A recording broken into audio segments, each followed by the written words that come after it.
So lately, I've been becoming really curious about a particular aspect of our practice, which I often like to affectionately call ghost hunting. And by this, I mean I'm really interested in becoming even more fully aware of all the things that I am not seeing, but that might in some way be haunting my reality or causing me to think or even behave in ways that might not be so skillful or beneficial, either to myself or to other people. And of course, in the Buddhist teachings, this idea of chasing ghosts, if you will, is not new. Many of you may know the story of the time before the Buddha's enlightenment when he was attacked for 49 days by the demon god Mara, who was really a representation of all the Buddha's neurosis and fears and false beliefs. In other words, all of his conditioning. And as the story goes, what finally released him from this nightmare and torment was when he finally recognized that Mara was in fact a ghost, that he was an illusion. And so the idea here is that in the same way, through our own practice, we can also start to more clearly recognize our own ghosts, if you will, and understand better what they're trying to tell us and how they're trying to manipulate us and maybe lead us into more suffering. And at the same time, we really also want to use our practice to become more aware of when other people's ghosts, if you will, are trying to manipulate us as well, so that we can avoid becoming caught up in the trap of believing what they're trying to tell us.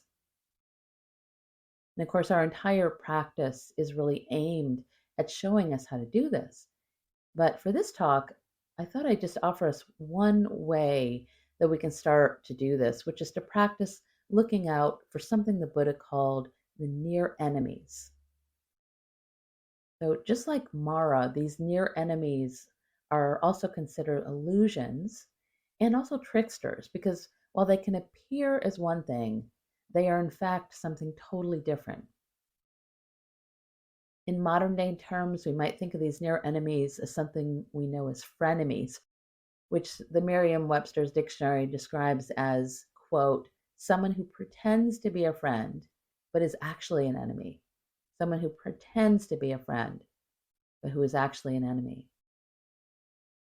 And to give us an idea of this type of friend, I looked up some classic examples of frenemy type statements, which look something like, wow, that's a great outfit for someone your size. Or, I'm so happy about your promotion. You almost make as much as I do now. Or, your makeup looks really cool. You don't even notice your skin problems. So, sometimes, of course, we're under no delusion about who our frenemies are. We can clearly see that wolf, if you will, peeking out from under the sheep's clothing. This person is not fooling us one bit. We know them.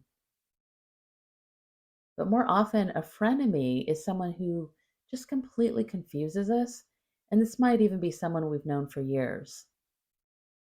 And we're confused because, well, most of the time, what we see looks like a friendly sheep. We also sometimes get these quick glimpses of fangs, right? And we have a sneaky suspicion that maybe they're actually a wolf in disguise. Yet, for some reason, we tend to keep trying to convince ourselves that no, no, no, wait, that wasn't a sharpened fang. That was just a quick flash of light. That was it. That's what I was seeing. So, not surprisingly, there tends to be a lack of trust in these kinds of relationships because, again, these people often really do display friend like tendencies. For instance, they do continue to act friendly or pretend to be friendly, but we're just usually not completely sure that they have our best intentions in mind or even that they aren't in some way out to get us, right? So the frenemy, there's a kind of ongoing underlying uncertainty. Right? It just doesn't feel right somehow, but we can't seem to put our finger on it. And usually being around this person doesn't make us feel good either. We can notice that. The term frenemy also reminds me of a classic Peanuts cartoon where Lucy keeps convincing Charlie Brown to kick that football, right, over and over, year after year. A classic example of this is when she's kneeling down and holding the ball for him. She says, "I'll hold the ball, Charlie Brown, and you come running up and kick it." And the little thought bubble above Charlie Brown's head is saying, "She must think I'm a complete fool. Every year she pulls the same trick on me. Well, this year it's not going to work. This year I'm not going to be fooled." And then, of course, he runs up to the ball as he always does and then stops. And he's just not sure. And Lucy says, "You thought I was going to pull the ball away, didn't you, Charlie Brown?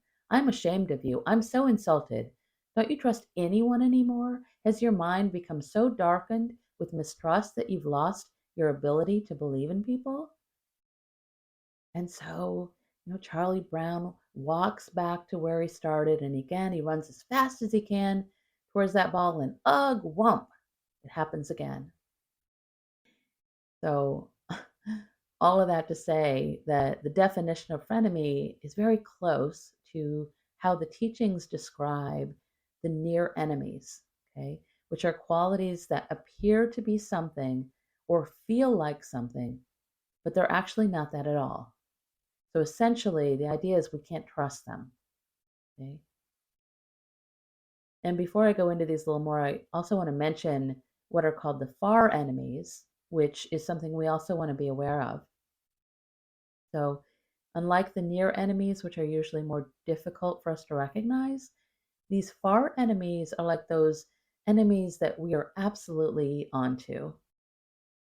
We can spot these very clearly and we have little delusion about them. They look exactly like wolves, if you will.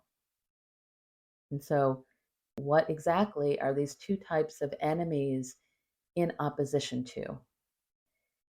In the teachings, these two enemies are qualities that are in direct opposition to the qualities that we are being asked or urged to develop or nurture, which are the qualities of kindness, or metta in the Pali language, compassion, karuna, sympathetic joy, mudita, and equanimity, which is upekkha.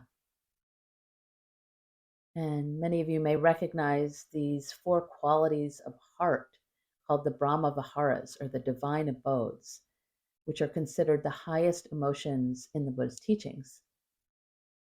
In the Pali language, Brahma Vihara means the dwelling place of an awakened being. So it's a metaphor for where the mind of an awakened being might dwell.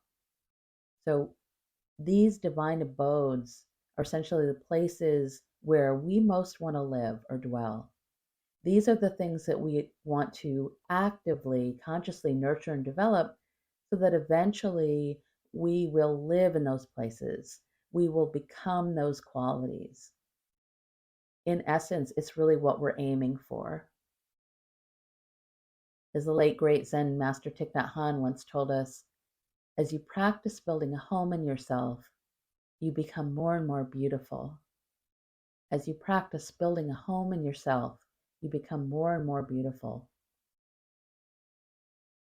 And what's helpful to remember is that each one of these Brahma Viharas has both adversaries or opposites, or both near and far enemies.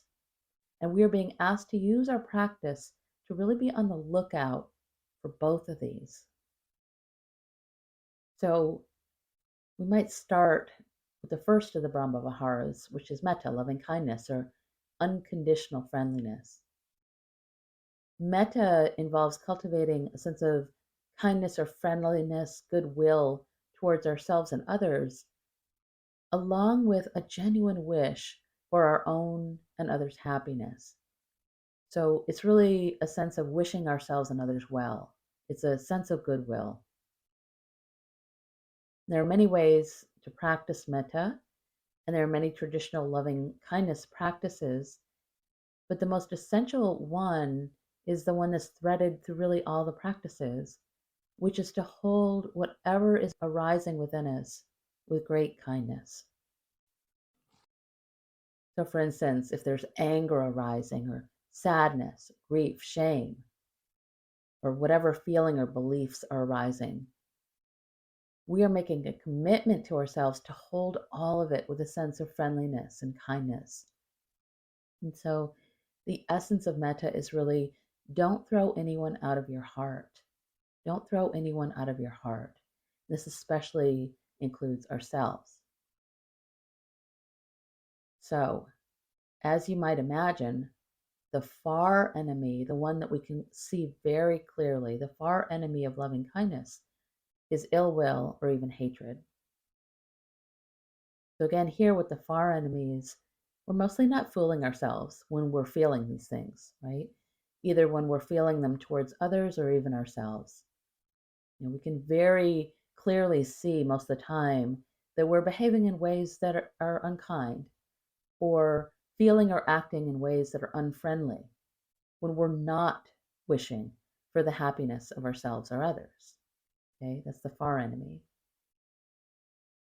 The near enemy, on the other hand, or the frenemy, if you will, of loving kindness, comes dressed up as kindness, but again is really something else entirely.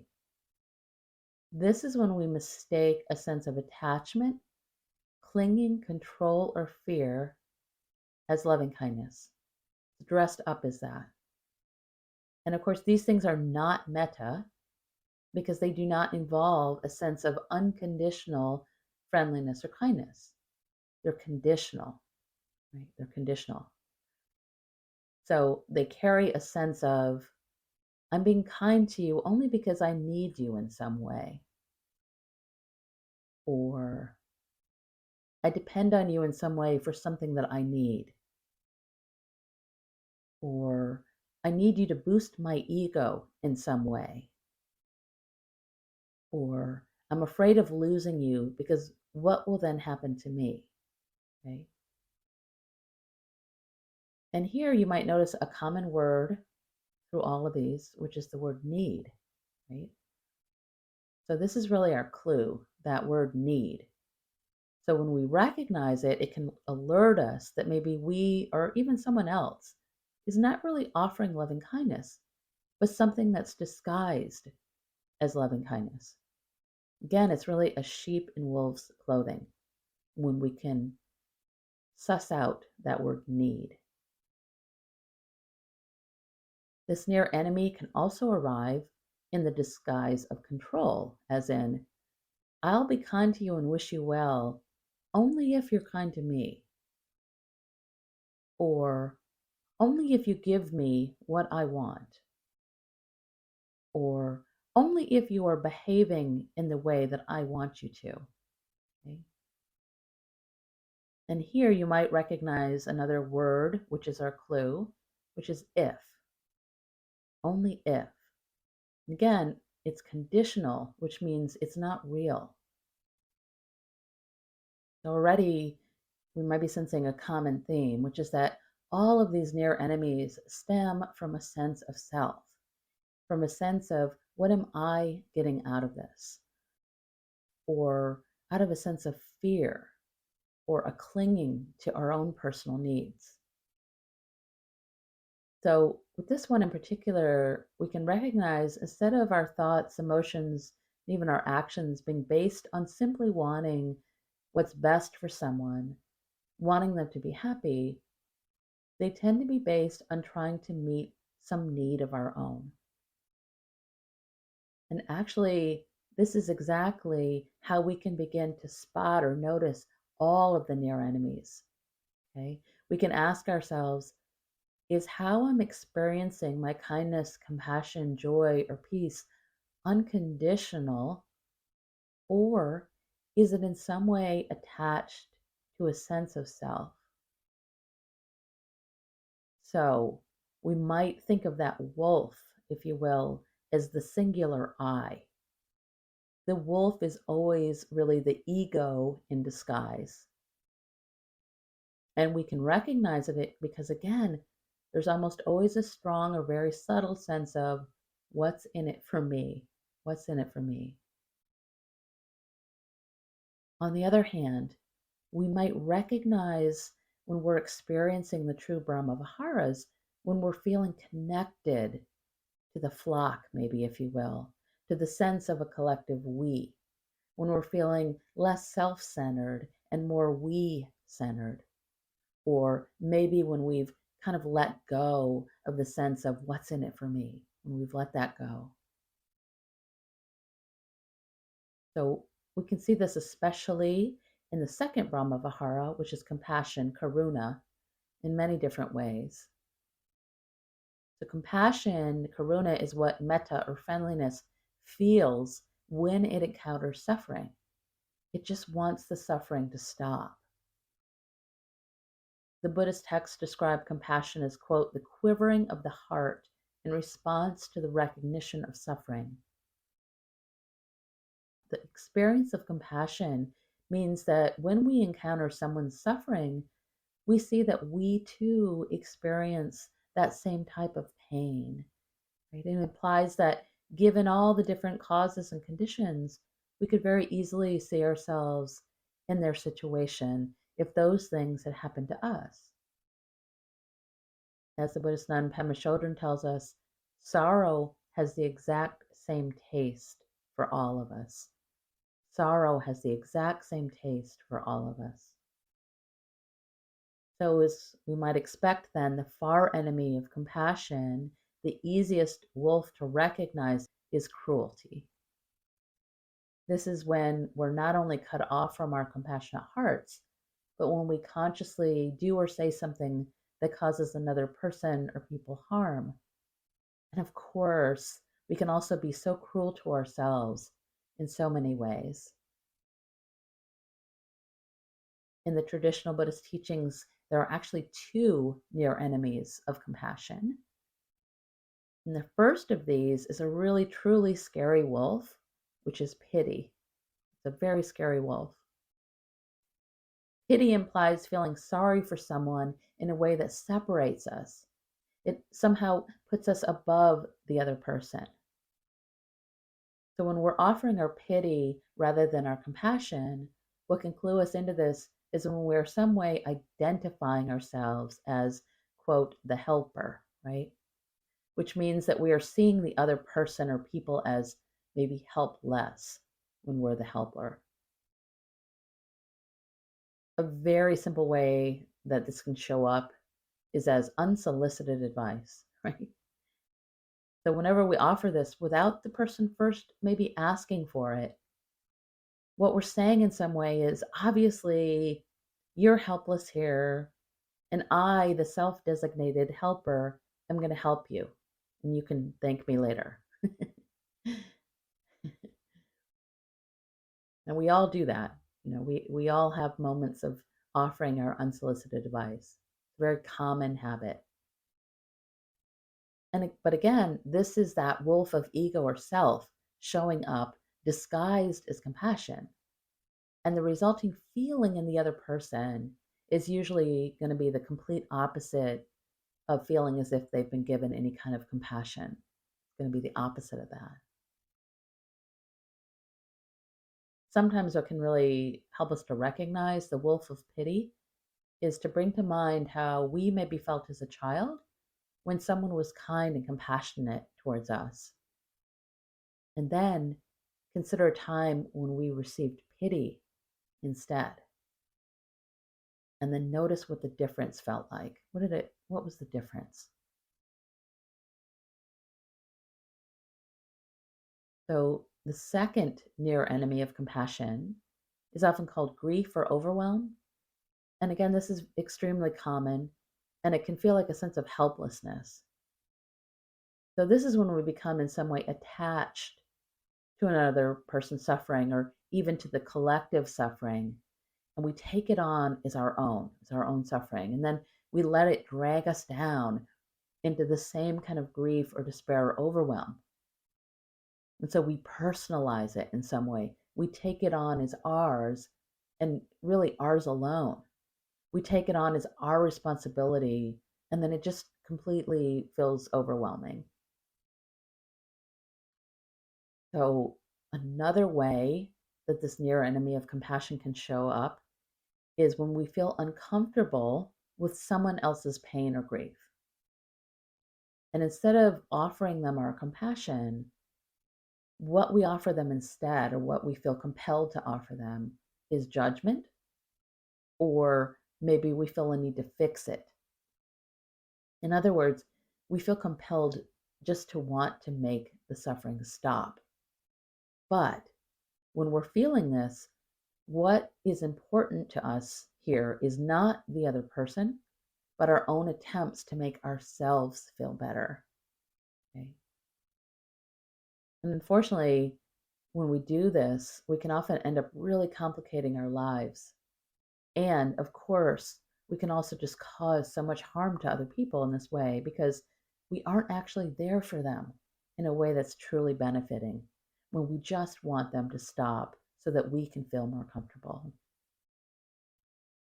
In fact, often the person we're supposed to be offering our compassion to ends up feeling like maybe they need to take care of us and our feelings.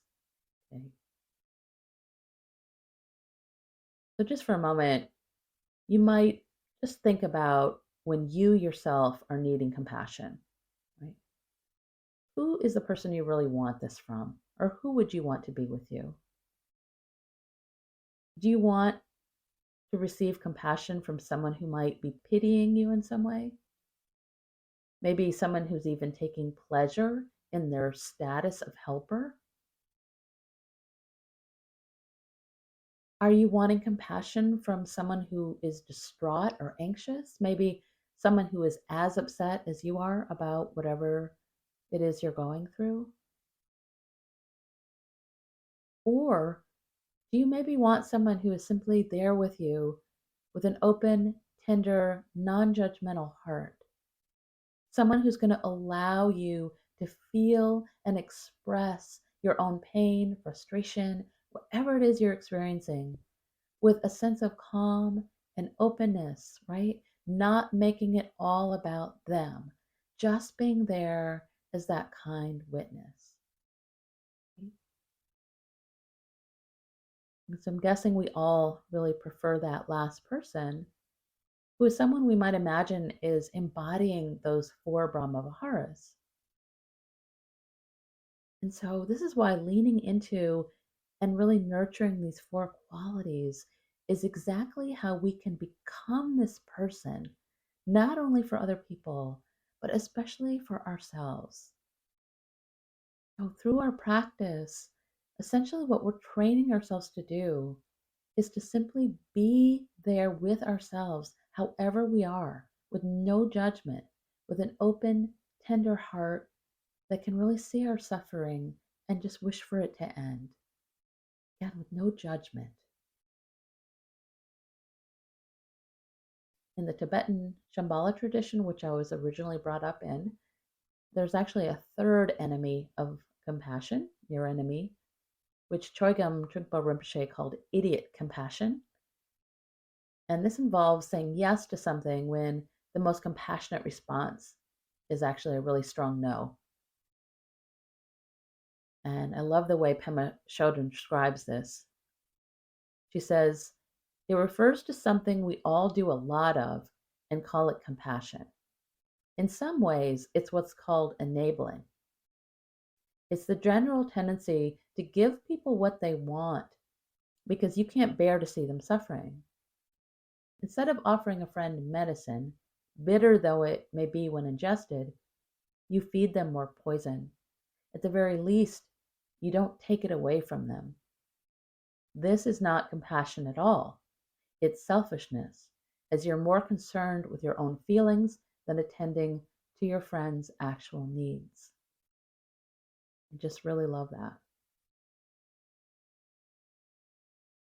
And so, again, whenever we feel like maybe what we're offering might not be compassion, we can check out where we might be inserting a sense of self into the mix. We might even ask ourselves, is a need of mine in some way trumping the need of another?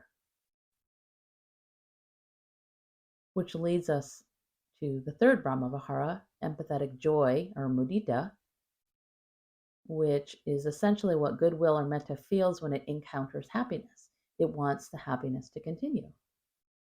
And when we're feeling empathetic joy, what we're doing is rejoicing when another person is feeling joyful or happy.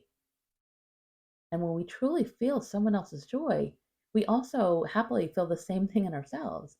It connects us again to that sense of we. Is a kind of selfless joy. So in the teachings, there's actually two far enemies of mudita, those wolves that we can see pretty clearly. And the first of these far enemies of mudita is something you might expect, which is envy, which is again something we all experience. It's a very common emotion. Unfortunately, social psychologists who have studied envy say that, quote, among the seven deadlies, it occupies a unique position. It is the only sin that is never fun. So true. Is the only sin that's never fun. It's not fun for you who's experiencing it. And in truth, it's not fun for the person that's on the receiving end of your envy either. So the second far enemy of mudita is best expressed through the German word Schadenfreude, which is when we are actually wishing for someone to experience the opposite of happiness, or when we're wishing for bad things to happen to them, or when we're basking in the joy of seeing bad things happening to them. And so these two, envy and Schadenfreude, are the two far enemies of mudita, which again are usually pretty clear for us to see. So there are also two near enemies of mudita. And again, these are ones that are more difficult to see, the frenemies, if you will. And the first of these near enemies is pride. And this one can often be really confusing because sometimes pride is actually okay, right? It can be a form of mudita. For instance, we can believe and say something like, oh, I'm so proud of you. And that's truly okay, since it's like we're saying, I am so happy for your happiness. I'm so happy for your happiness. But when there's a sense of somehow owning that happiness, when we claim it or identify with it or make it ours in some way, again, that's the wolf of self showing itself. This type of pride often shows up as a sense of exclusivity. Right? It's a belief that only I get to ride the wave of this particular person's joy, but not other people. It's my loved one, my family member, my friend, my team, my political party, my country, etc. And that type of pride always involves, again, propping up a self, not expanding it. And we might remember that pride, if we think about it, is what leads to actual war, right? The second near enemy of mudita, sympathetic joy, is excessive overexcited exuberance. And in a way, it resembles the near enemy of compassion. So, for instance, in the same way that we might take on another person's sorrow, we can also take on another person's joy to the point of making it our own. So instead of giving the other person a sense of support for their joy, we're in some way taking it from them or stealing it from them sometimes. You might even think about a time now, maybe when someone maybe stole your joy in this way, maybe took it on as theirs, tried to share it or take it away. And how did that feel? How did that feel? So the fourth Brahma Vihara is equanimity, upekkha, and this is considered the culmination or the fruit of our practice. It's often called balanced awareness, and it involves a sense of balance or ease in the midst of all the changing conditions in our lives. It's a way of living that is not trying to control everything, but letting things come and go like a strong tree standing in the middle of all the weather and the wind.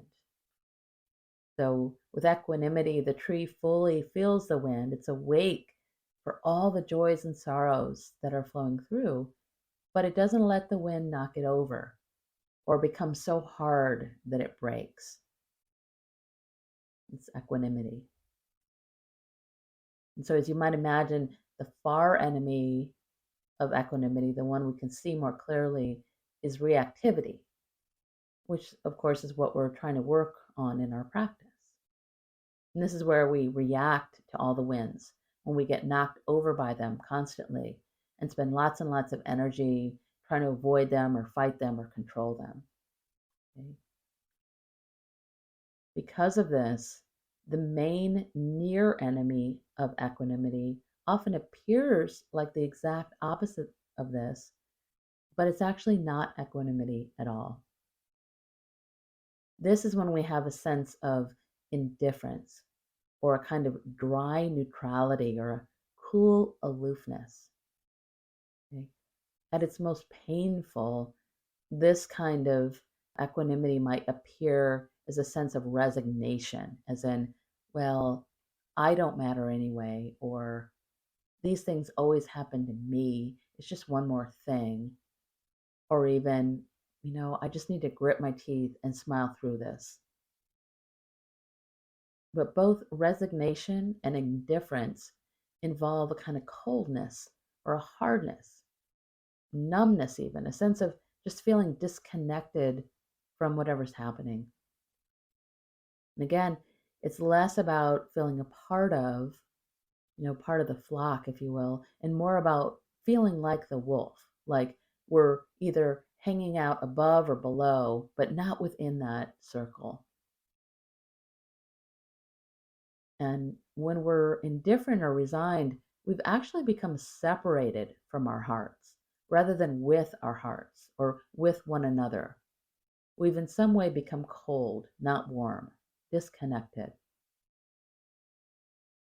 With this on, I'm always reminded about a time several years ago when sadly I had to attend the funeral of my brother-in-law who died very suddenly from a heart attack.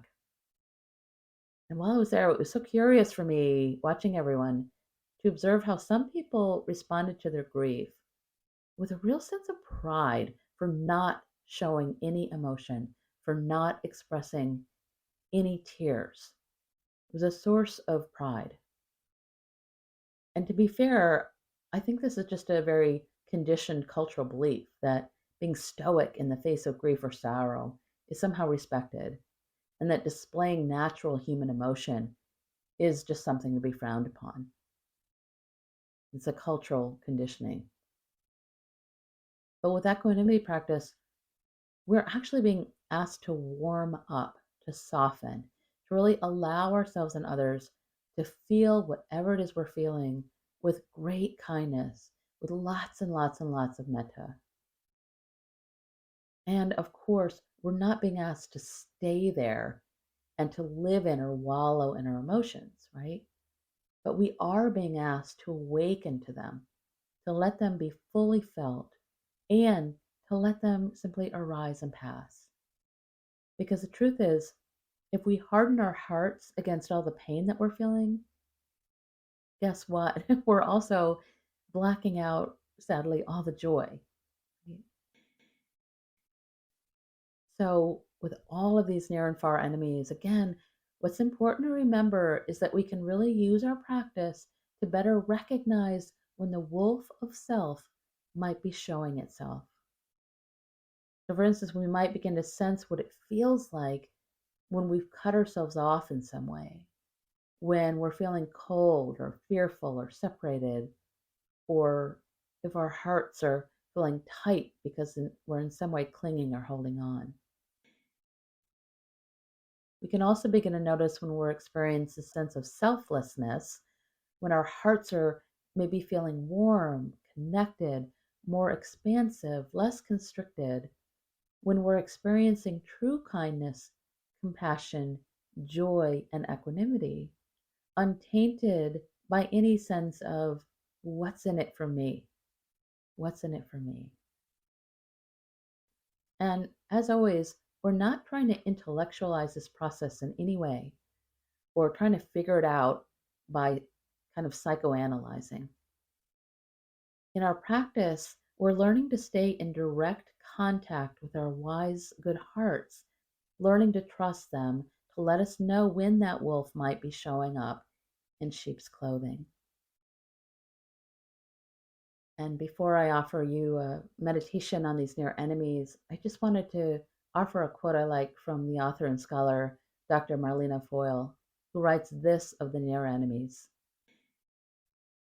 Only we can do the hard work of determining whether we're showing up lovingly or whether a near enemy is rearing its ugly head. No one else can discern this for us, and we can easily fool ourselves for a while. Eventually, the joy or suffering in our lives will expose our deepest truth. Eventually, the joy or suffering in our lives will expose our deepest truth. And so, as you're ready, or if it's available, I'd like to offer you a meditation on these near enemies. And so you might find a comfortable posture at home, maybe close the eyes. If you're out walking, you might bring your attention more inside into the body, to the breath. Maybe feel the bottom of the feet touching the earth, feel the movement of walking. If you're driving, same thing, become more embodied. Sense maybe your seat on the cushion, the connection to the cushion, the weight of the body in the car.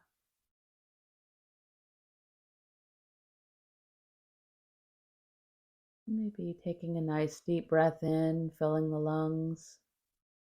Slow exhale. And on each exhale, see if you can soften and open a little more. You might drop the shoulders.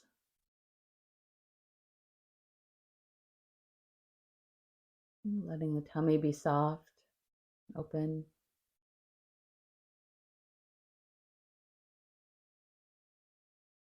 Let the very center of the palms soften in a gesture of letting go and receiving.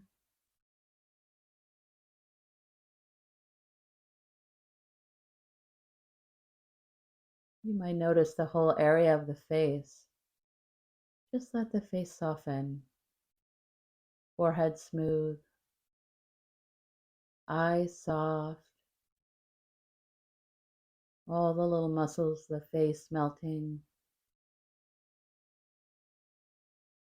Teeth slightly parted so the jaw can relax. Still aware of breathing. Aware of the body, here, breathing. And letting the mind become a little more clear for contemplation. Maybe letting go of whatever narrative is in the mind right now. Making space.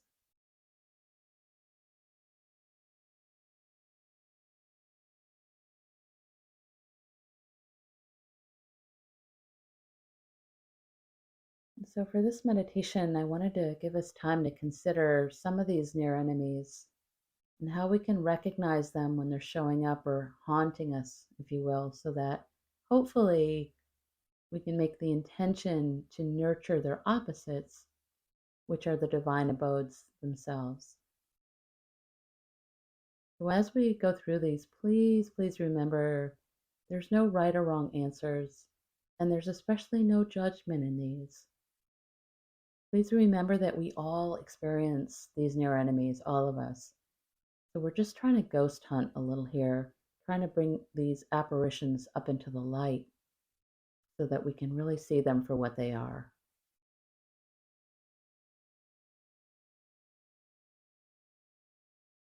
And so as you're ready, I'd like to invite you to consider the Brahma Vihara of loving kindness, friendliness, metta, and who you may have offered it to recently.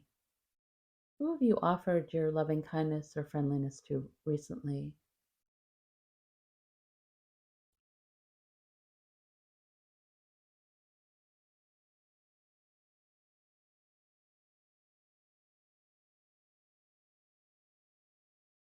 And then as you're ready now, remembering again, there's no right or wrong answer, no judgment. You might honestly consider, was the word need in any way involved? For instance, were there any underlying beliefs such as, I'm being kind because in some way I need you or need something from you? I'm being kind because I need you or I need something from you. Just consider.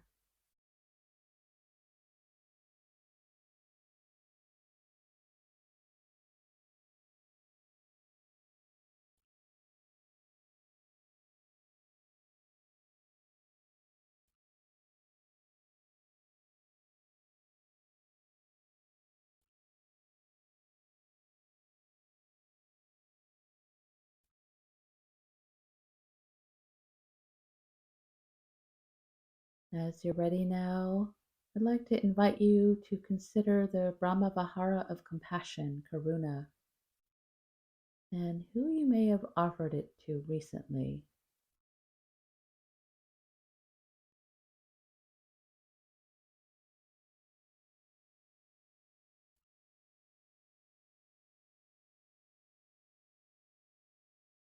You might now consider, is there any way I might have been offering a sense of pity rather than compassion? Or was I in any way putting myself in the role of helper? Or is there any way I might have been experiencing a sense of aversion or maybe tried to fix or stop rather than offering compassion? Remembering no right or wrong answers, just an inquiry.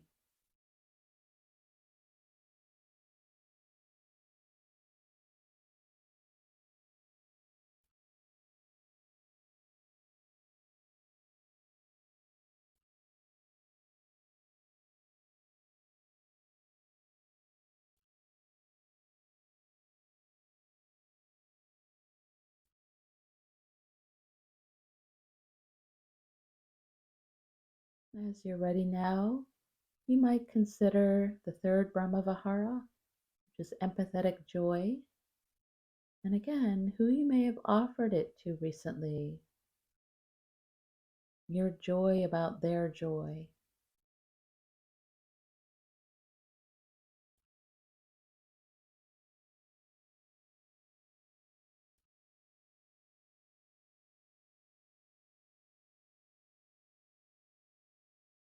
And then as you're ready, you might just consider, is there any way I might have been sensing a kind of personal pride rather than empathetic joy?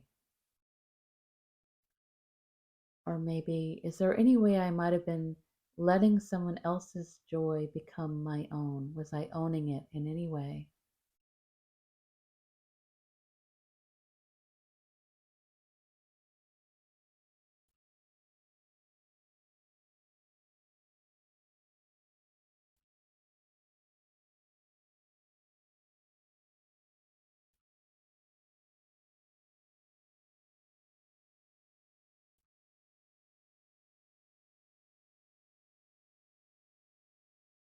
And as you're ready, finally, I'd like to invite you to consider the Brahma Vihara of equanimity, balanced awareness. You might consider something that might have been a little stressful in your life recently or in someone else's life. Might be something big that happened in your community or even in the world.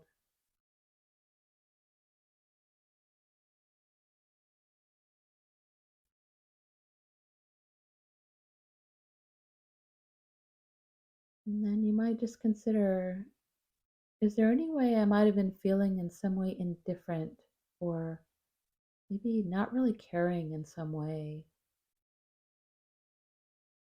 Or was I in some way feeling stoic, closing off my heart in some way? Again, no right or wrong answers, no judgment.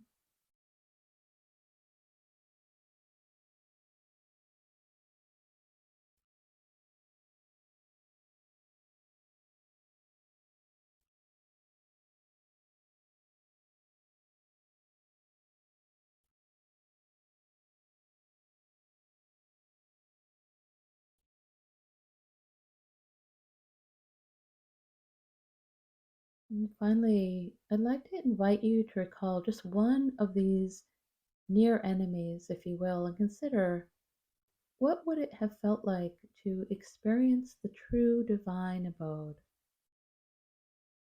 What would it have felt like to offer a true sense of selfless, unconditional kindness, compassion, joy, or peace? How would that have felt in the heart? Just consider.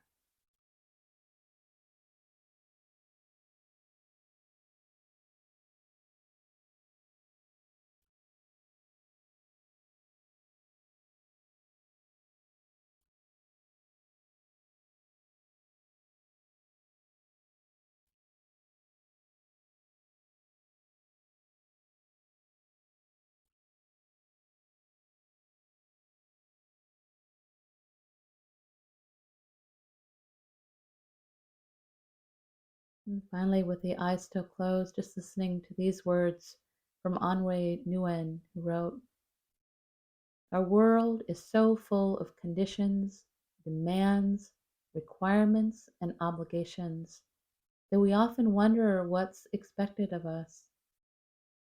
But when we meet a truly free person, a truly giving person, there are no expectations, only an invitation to reach into ourselves and discover there our own freedom." Namaste and blessings.